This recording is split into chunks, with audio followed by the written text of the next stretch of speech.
for the best interest of our people. I wish you all success, peace, and security. May God's blessings be with you all.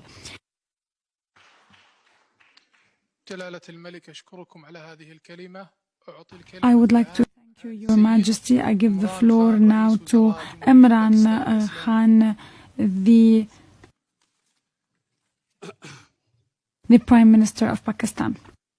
Bismillahirrahmanirrahim. Bismillahirrahmanirrahim. I want to especially أود وبشكل خاص أن His Majesty King أوجه Salman bin Abdulaziz Al Saud,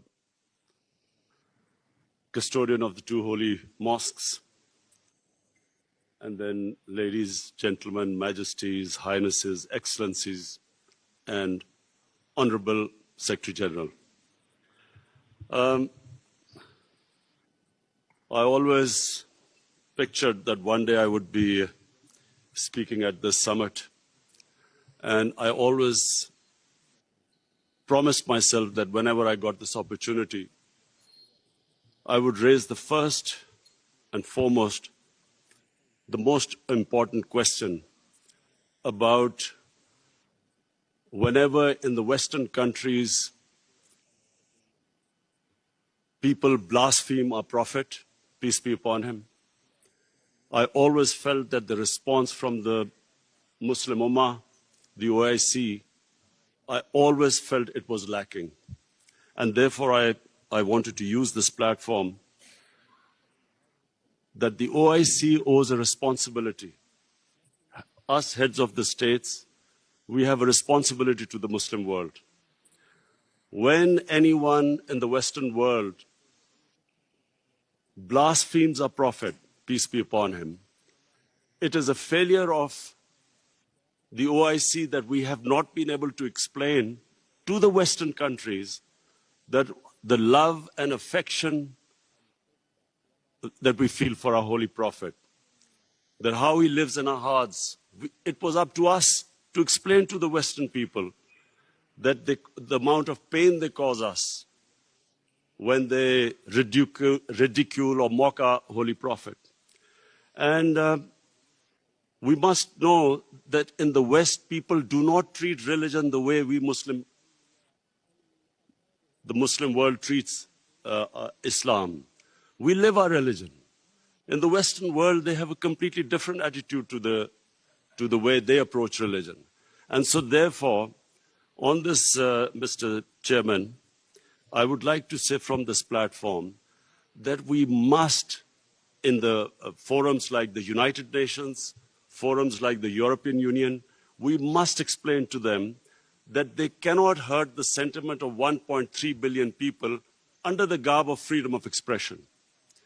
The Jewish community has very successfully explained to the world that any misinterpretation of the Holocaust gives them pain. And so the Western world views Holocaust with a lot of sensitivity.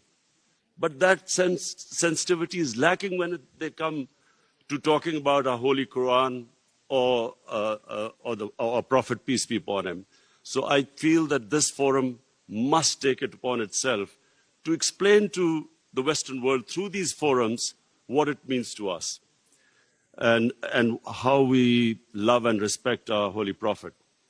Secondly, the Western world has very, through ignorance, partly, and willfully, they have equated Islam with terrorism, or radical Islam with terrorism.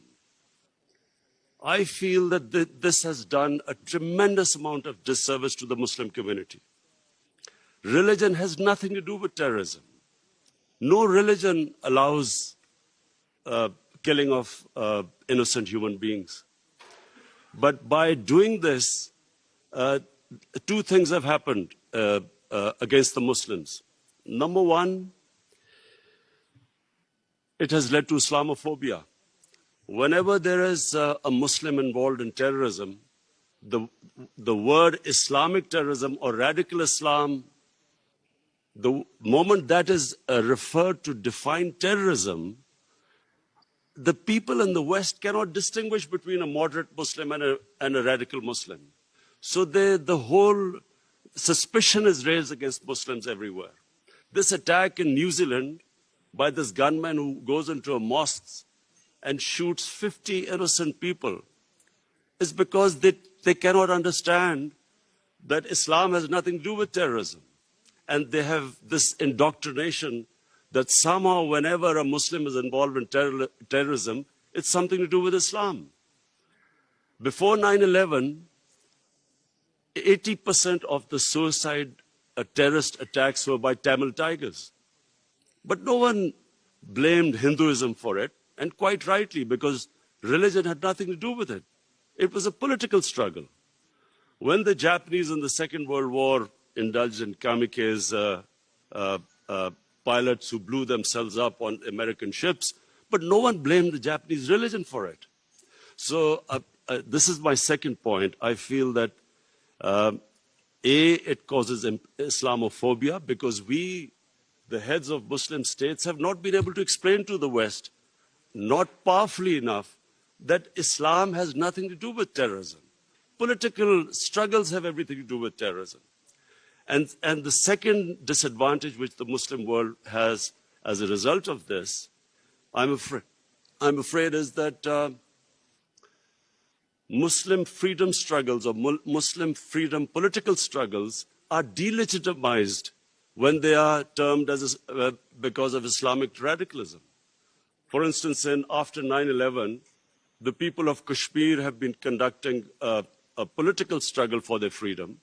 But after 9/11, it was oppressed, calling it Islamic radicalism and Islamic terrorism. Similarly, the Palestinians.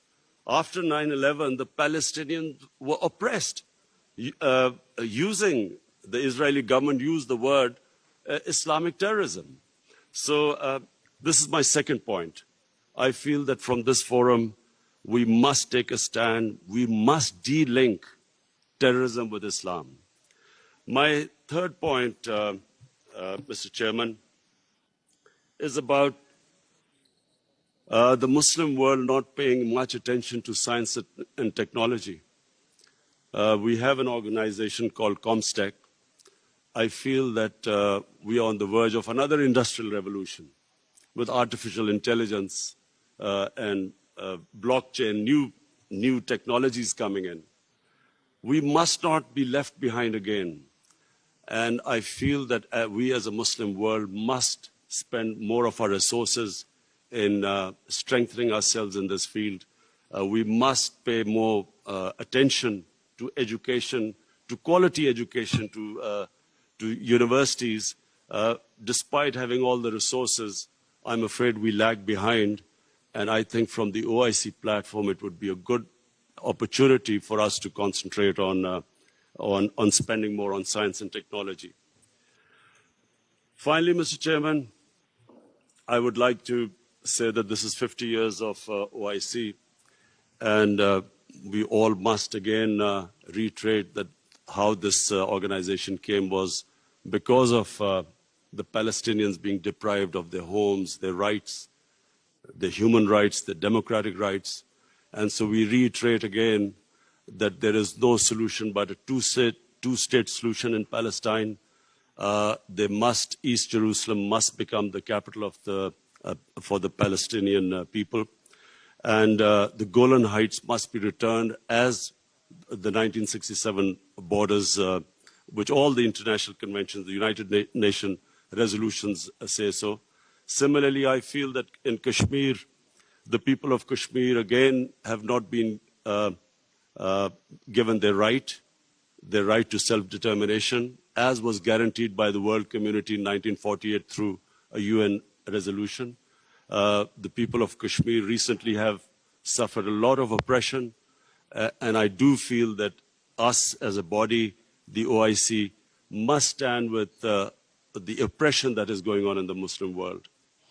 I finally want to thank again King Salman bin Abdulaziz Al Saud for his great hospitality. I especially want to thank we had the great opportunity to go into to visit the Rawza Rasul in Medina yesterday. And from me and my delegation, we want to say that it gave us the greatest happiness and pleasure to be able to visit the mosque. Thank you very much.